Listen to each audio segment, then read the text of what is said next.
आम भारत में विभिन्न प्रकार धर्म अच्छी, विभिन्न प्रकार विचारधारा भी अच्छी, विभिन्न प्रकार विचारधारा थिबा लोक माने भी अछंती। ता मध्यरु आपणकर विचारधारा आपणकर धर्मर विशिष्ट प्रासंगिकता वर्तमान समय रहउची। मु बुझिया पई चाहूची वास्तविक महिमा धर्म कोन। संत कवि भीम भई कहले, चारि जुग कवि लेखि न पारिले,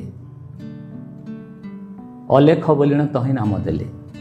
जदि सबु किछि परम ब्रह्म गढ़ुचंती ताले जो कथा आपण उठेले कि एबे भी माँ कळ काहेकि पूरण हो पार ना। गोटे माँटीए एबे भी छुआर अपेक्षा तार बयस बढ़ी बढ़िका चली, समय गड़ी गड़िका चली, अपत्रिक से हो। जदि परम ब्रह्म सबकि सृष्टि करुँचे तेरे कड़े कहीं छुआटे दौना। आम अलेख धर्म संपर्क में महिमा धर्म संपर्क में आम शुणिलु। समय हिसाब से आधुनिकता बाद जिते वर्तमान समय विज्ञान युग बढ़ी बढ़िका जाऊँगी, से समय रे केवल महिमा धर्मर लोक मानू घर प्रतिष्ठार डका हो, किसी स्वतंत्र पर्वपर्वाणी डका हो। मु बुझापी चाहूँगी महिमा धर्म कहीं पूर्ण विकसशील हो पारा ना। मुझे जोरंदा संपर्क में जानापी चाहूँगी से गादीर महात्म्य, से गादी पछरे थिबा गुप्त रहस्य सबू को कथा मानकु आमको आकर्षित करुच्ची सेटिकी जीवापाई, आपणकर उपस्थिति को अनुभव करने, आपणकर गादी संपर्क में जानापी मुझे खाली बुझापी चाहूँगी जोरंदार विशेषत्व कौन। नमस्कार, ओपन वॉइस रो आउ एक खास एपिसोड को स्वागत करुछि मु सौदागर। आजिर एपिसोड आपण को एक आध्यात्मिक परिभावना दब।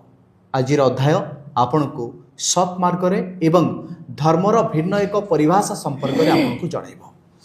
आम भारत हेउछि धर्म निरपेक्ष देश, विभिन्न धर्म एवं विचारधारा को सम्मान दिए।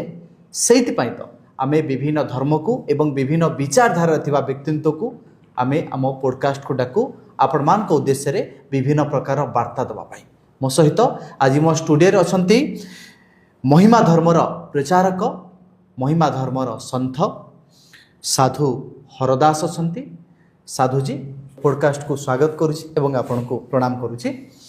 बाबाजी मु सीधा सड़क प्रसंग को जाउछि, जो उद्देश्य रखी आमे आपण को पॉडकास्ट को डाकिछु, जो प्रसंग आजिर प्रसंग एक चर्चार प्रसंग हो पारे। मु सीधा प्रश्न आपको बुझा चाहूँगी।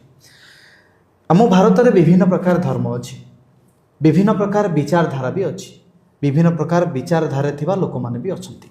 ता मध्यरु आपणकर विचारधारा आपणकर धर्मर विशिष्ट प्रासंगिकता वर्तमान समय रहउची।